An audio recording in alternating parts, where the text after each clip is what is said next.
All right, so let's go back to our assignment sheet. In terms of research, you actually don't have any that's required. That you might be able to break down the logos, pathos, and ethos of your article without doing any research. That with the article, there might be a short bio of the author, so you understand what their credibility is. However, you might need to go out and read a little bit more. If you're not sure about some fact or statistic that the author says and you want to verify it, and then that becomes something that you need to challenge, then it would be better to cite where you find information that challenges that information in the article, right? So if you do that, if you go out and look for stuff and find it, and then you want to incorporate that in your analysis, then you do need to cite that information as well.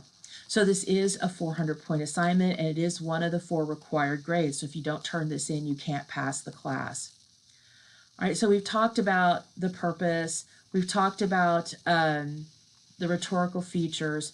So let's talk about this section. This actually gives you questions that you can look at for each of the 3 appeals. And when you answer the question, if you answer yes or no, that might indicate a possible weakness in the argument. For example, is the evidence current if applicable, right? So when you're reading an essay or an article and somebody has provided information and data, statistics, whatever, to back up their claim, you need to consider, well, is this information still relevant? And one thing that we look in terms of relevance is currency. So there are some topics that it doesn't matter. Like in my field in literature, we still cite sources and ideas from people who wrote thousands of years ago. When we're looking at Greek tragedy, we still quote Aristotle in his Poetics, and that was written in the 5th century BC. So there are some things, if they're philosophical or psychological or historical, that they transcend time. They're always relevant. However, if you're looking at something like medicine or technology, let's say you're writing about social media. I've got quite a few people who are writing about social media. Social media is really, in terms of what we're talking about with social media like Instagram and Facebook, that's really only something within the last 6, 7 years, maybe 8 years. So if you're writing about social media and the article is 15 years ago, published 15 years ago, that is totally probably not current. So the social media of 15 years ago would not look like anything that exists today. And so any information from that might really not have any relevance to the issue. So that's what you're looking at. So if I do see that and our person is using really dated research, then that would be something I would want to address as a weakness in the essay. If they're not, if they're using really, or here's another example, it might be too current. If we're talking about medical issues and you're talking about a new drug on the market and it's just been released, it might be too soon to make any kind of long, really good analyses of how effective the drug is, right? Some things is just too new.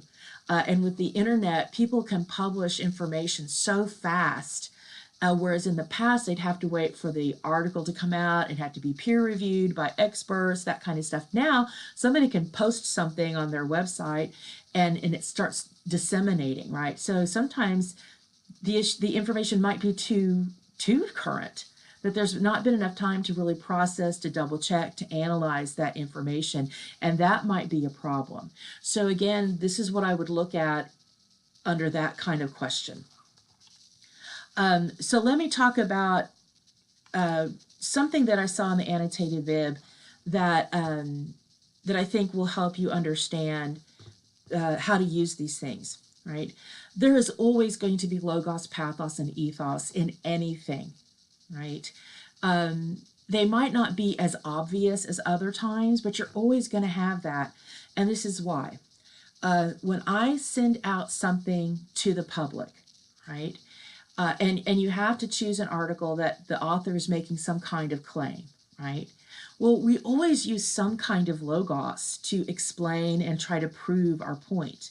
It might not be research data, But if I give an anecdote, if I give a hypothetical example, then I'm trying to use logos. It might not be great logos, but what you're looking for is what is the evidence that this author is giving to prove their position, right?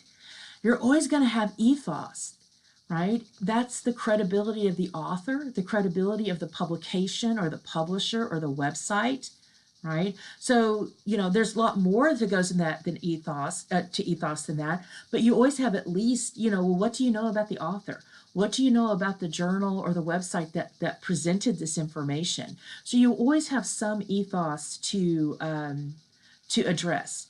Right? Now, there are other kinds of ethos, but, to say that there's no ethos, that's not true, right? Now, pathos is going to be a tricky one if you're using an academic peer-reviewed article, because academic journals tend to minimize pathos. In academia, we see that that's an easy way to sometimes manipulate people.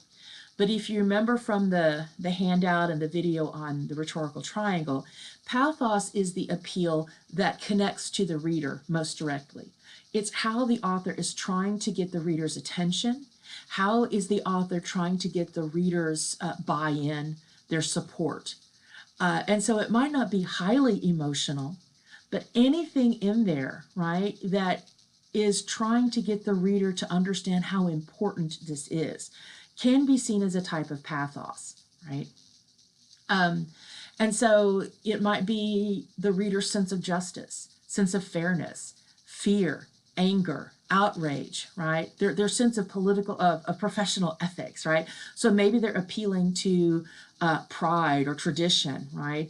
But there always is some kind of pathos, though it might be very slight. And so if you're not finding any, that's when you might want to reach out to me and say, here's my article. Always make sure you send me the link so I can look at it. I have all those, but it's helpful if I don't have to go through all my emails to find them. But send me the link to your article and say, I'm really not seeing any pathos. Can you help me? And the same thing with logos and ethos, though those are usually two things that, those are really evident.